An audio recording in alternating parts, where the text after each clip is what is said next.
Quand on est jeune, il ne faut pas repousser la philosophie, et quand on est vieux, il ne faut pas cesser d'y réfléchir, car il n'est jamais trop tôt ni trop tard pour prendre soin de son âme. Celui qui dit qu'il n'est pas encore temps de philosopher, ou que c'est déjà trop tard, ressemble à quelqu'un qui dirait que le moment d'être heureux n'est pas encore arrivé pour lui, ou qu'il est déjà passé. Les jeunes comme les vieux doivent donc philosopher. Les premiers pour se sentir calmes face à l'avenir, les seconds pour se rajeunir en se souvenant des bons moments vécus. Il faut donc réfléchir aux causes du bonheur, car quand il est là, nous avons tout, et quand il nous manque, nous faisons tout pour l'obtenir. Accroche-toi donc aux enseignements que je ne cesse de te donner et que je vais encore répéter. Pratique-les et médite-les en étant convaincu qu'ils sont les bases indispensables d'une vie réussie. Commence par te persuader qu'un Dieu est un être vivant, immortel et heureux, en accord avec l'idée commune que nous en avons naturellement. N'attribue jamais à un Dieu quelque chose qui contradirait son immortalité ou son bonheur, mais considère-le toujours comme doté de tout ce qui garantit justement son immortalité et sa félicité. Car les dieux existent, puisque notre connaissance d'eux est évidente. Mais leur nature n'est pas celle que la foule leur prête. Et l'impie n'est pas celui qui rejette les dieux de la foule, mais bien celui qui leur attribue les fausses idées que la foule véhicule. Car ce que la foule affirme au sujet des dieux n'est pas une vraie connaissance, mais de simples suppositions erronées. À cause de ces idées fausses, on croit que les dieux sont la source de pires malheurs pour les méchants et la source des plus grands biens pour les justes. Mais la foule, incapable de se détacher de sa propre vision de la vertu, ne reconnaît que des dieux qui correspondent à cet idéal et rejette comme absurde tout ce qui s'en éloigne. Habitue-toi donc à penser que la mort n'est rien pour nous. En effet, tout bien et tout mal repose sur la sensation, et la mort est précisément l'absence de toute sensation. Ainsi, savoir que la mort n'est rien pour nous permet de profiter pleinement de cette vie mortelle, non pas en espérant qu'elle dure à l'infini, mais en perdant le désir inutile d'immortalité. Car il n'y a rien à craindre dans la vie pour celui qui a vraiment compris qu'en dehors de la vie, il n'y a rien de redoutable. On se trompe quand on affirme que la mort est à craindre, non pas parce qu'elle serait douloureuse une fois arrivée, mais parce que l'attente de la mort est jugée douloureuse. C'est pourtant une peur vide de sens, craindre l'attente d'une chose qui, une fois là, ne cause aucun trouble. Ainsi, ce qui nous effraie le plus parmi tous les maux, la mort, n'est en réalité rien pour nous, car tant que nous sommes vivants, la mort n'est pas là, et quand la mort est là, nous ne sommes plus. Donc la mort n'existe ni pour les vivants, ni pour les morts, puisqu'elle n'a de rapport ni avec les premiers, ni avec les seconds qui n'existent plus. Mais la foule tantôt fuit la mort comme le pire des maux, tantôt l'appelle comme la fin des malheurs de l'existence. Le sage, au contraire, ne maîtrise pas la vie et n'a pas peur de cesser de vivre. Il ne trouve pas la vie pesante et il ne pense pas non plus qu'il y ait un mal à ne plus vivre. De même qu'on ne choisit pas toujours la nourriture la plus abondante, mais parfois la plus savoureuse, on ne cherche pas toujours la vie la plus longue, mais celle qui est la plus agréable.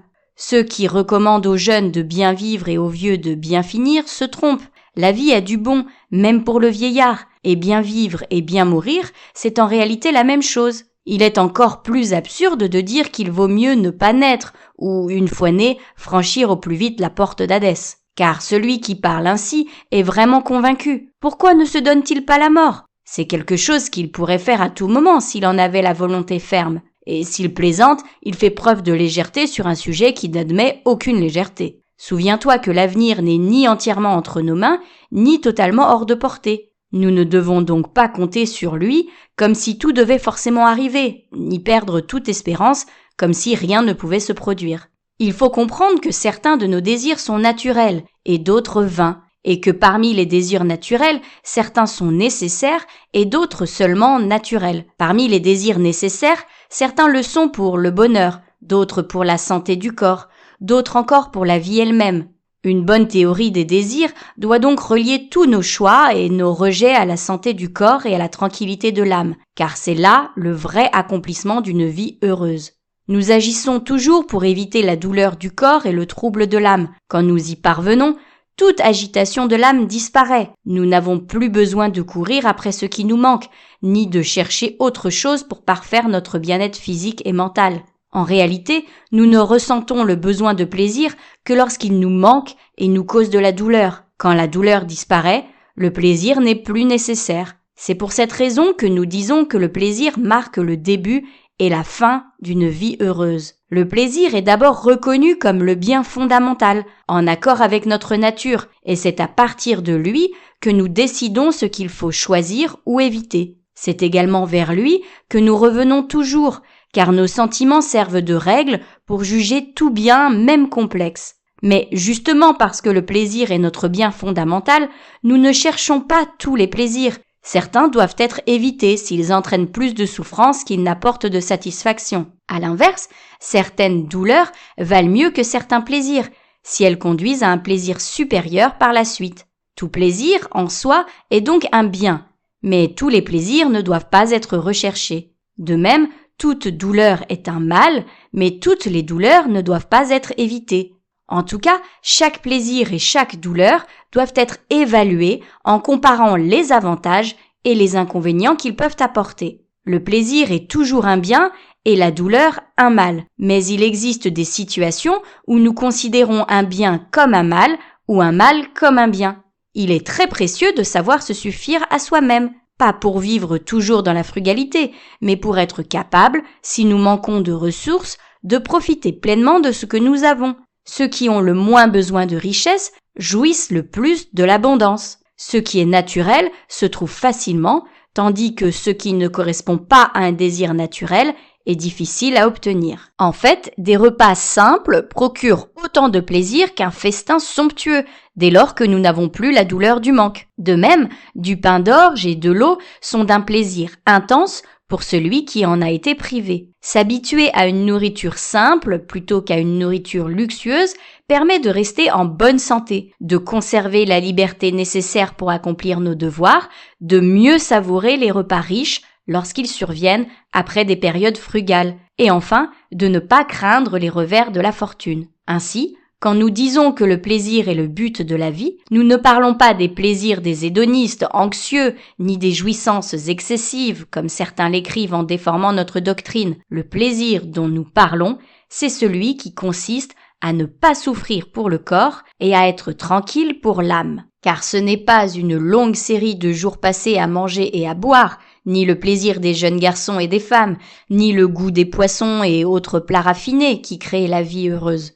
Ce qui compte, c'est un esprit vigilant, capable de juger à chaque instant ce qu'il faut choisir ou éviter, et de rejeter les fausses idées qui troublent l'âme. Le fondement de tout cela, le plus grand des biens, c'est la prudence. Il faut donc la placer au-dessus de toute philosophie, car elle est la source de toutes les vertus. On ne peut vivre agréablement sans prudence, honnêteté et justice. Et il est impossible de vivre ces vertus sans vivre agréablement. Les vertus sont les conséquences naturelles et nécessaires d'une vie agréable. Et la vie agréable ne peut exister sans les vertus. Et maintenant, connais-tu quelqu'un qui soit supérieur aux sages ? Il a des croyances pieuses sur les dieux, il n'a jamais peur de la mort, il a compris le but de la nature et il sait que le plus grand bien est facile à atteindre dans son intégralité, tandis que le mal extrême est toujours limité en durée et en intensité. Il se moque du destin,